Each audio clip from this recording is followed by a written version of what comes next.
Good evening mga kadogo, mga kaminging. Say good evening. Hello. Hello. Okay. Meron tayong pahabol na topic mga kadogo. Medyo gabi na, medyo late na, no? Naging busy lang po si Mr. Dogo itong maghapon. So meron tayong pahabol, isang concern na ating kaibigan. Simple lang ang kanyang katanungan po na ating pong tutugunan at sasagutin sa abot ng ating pong makakaya.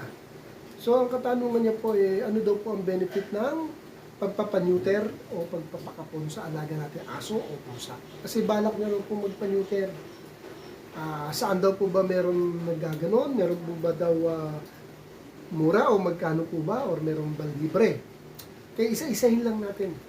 Ito yung special sa mga kaibigan natin na mga baguhan pa lang na gustong mag-adapt pero ayaw nilang dumami. So napakagandang paneuter natin or ipakapon.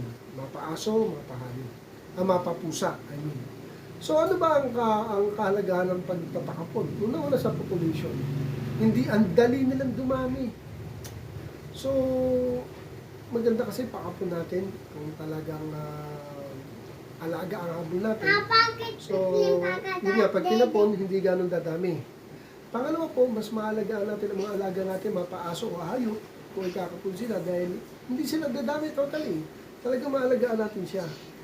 Di po ba? At pangalawa po, sa babae po, mapaaso o mapapusa, healthy po sa kanila yun dahil iwas po sa pyometra or infection sa matres. Napakaganda pag pinakapon. Ma-lessen na yung gano'n na burden natin na magkaroon ng infection yung matres kagaya po ni Pickles, yung brown pong aso na namatay dahil sa nagkaroon ng severe or acute infection sa kanyang matres. Okay po. Kailan po ba dapat ipakapon? Sa pagkakaalam ko po, 6 months po pataas. Pwede na po natin ipakapon. And doon sa mga matatanda na po, kailangan po natin padaan po sa professional sa vet para ma-blood test po sila. Sa liver, sa ano pa ba. Basta yun na, itetest nila yan. Especially, kailangan po talaga yung blood test para kung makita kung healthy or not. Kasi may edad na sila noon, kaya kailangan ipa-blood test po muna bago natin ipakapon. And of course, siyempre pag kapon ng usapan professional lang po ang gumagawa nila. Magkano raw po ba ang pakapon? At saan daw po pwede at meron daw bang libre? Opo, marami po akong nakikita sa mga nakapost nga mostly LGU, nag-o-offer sila ng libreng kapon. And kung magkano naman po sa mga hindi po libre, sa mga may bayad, especially sa mga clinic o sa mga vet, kasi sila naman talaga po professional para mabuhanin. Wala namang iba pa. So, meron po nag-o-offer na 1,000, yung iba naman po 800, and meron daw 500.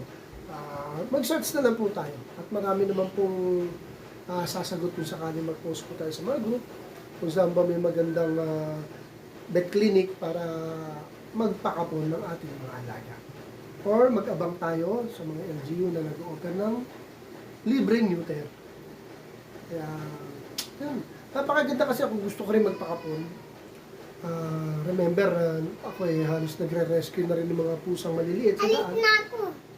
Hindi ko alam kung... Bye-bye. Kasi ang plano ko po dyan palakihin para makasurvive sila. So pag malaki na sila, para survive, pwede ko po sila ipamigay, ipaampon sa dapat na mag-aampon. Wait lang. Dapat mag-aampon. Ngayon, kung hindi naman po, ay baka pakapon ko para maalagaan ko. Hindi na sila dumami. Kaya napakaganda magpakapon po tayo at sinasuggest ko po yan. So, ayun po, ang katanungan, nasagot natin sa simpleng vlog natin. In-endorse ko po yung kapon or neuter sa ating mga alaga. Okay po, medyo antok na to, nangungulik na tong baby vlogger ko. So, sige na, babay na tayo. Babay na po at next time na ulit mga kadogo mga aming. Good night. Night. Thank you for watching.